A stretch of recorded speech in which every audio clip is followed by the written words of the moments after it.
મોક્ષ એ કેવી રીતે થાય? ઇન્ટરેસ્ટિંગ. યસ.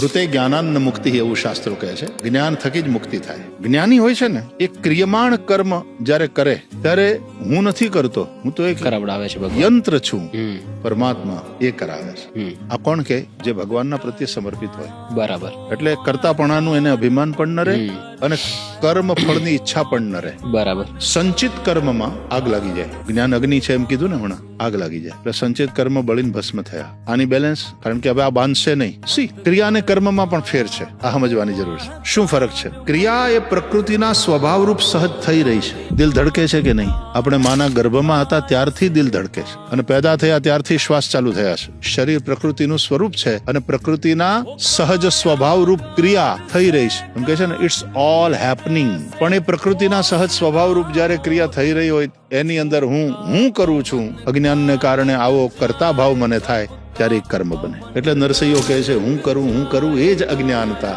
શકટનો ભાર જેમ શ્વાન તાણે. તો હું કરું છું આવું જયારે થાય ત્યારે એક કર્મ બને. નહીં તો ક્રિયા છે. ક્રિયામાં બાંધવાની તાકાત નથી, બાંધે છે કર્મ. તમે જોજો, પુણ્ય ક્રિયા અને પાપ ક્રિયા એવું તમે ક્યારેય નહીં બોલો. પુણ્ય કર્મ અને પાપ કર્મ એવું બોલો. કારણ કે પુણ્ય અને પાપ એ કર્મ સાથે જોડાયેલી વસ્તુ છે, ક્રિયા સાથે. ક્રિયા ન્યુટ્રલ હોય. જો સમજાય તો આ ફિલોસોફિકલ છે વાત, પણ 3 વસ્તુ કે ક્રિયા એ પ્રકૃતિનો સ્વભાવ છે, થઈ રહી છે, ઇટ્સ ઓલ હેપનિંગ.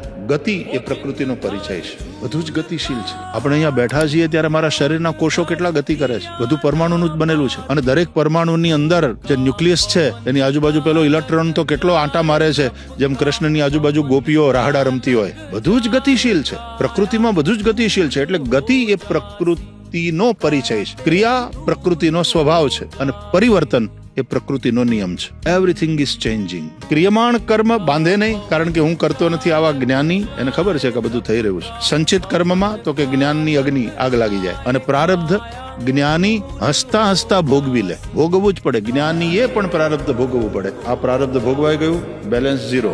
સંચિત કર્મમાં આગ લાગી ગઈ, બેલેન્સ 0. ક્રિયમાણ કર્મ કરતાપણાના ભાવથી રહિત થઈને કર્યા, બેલેન્સ 0. ત્રણેયમાં બેલેન્સ 0. મુક્ત, સલ્વેશન.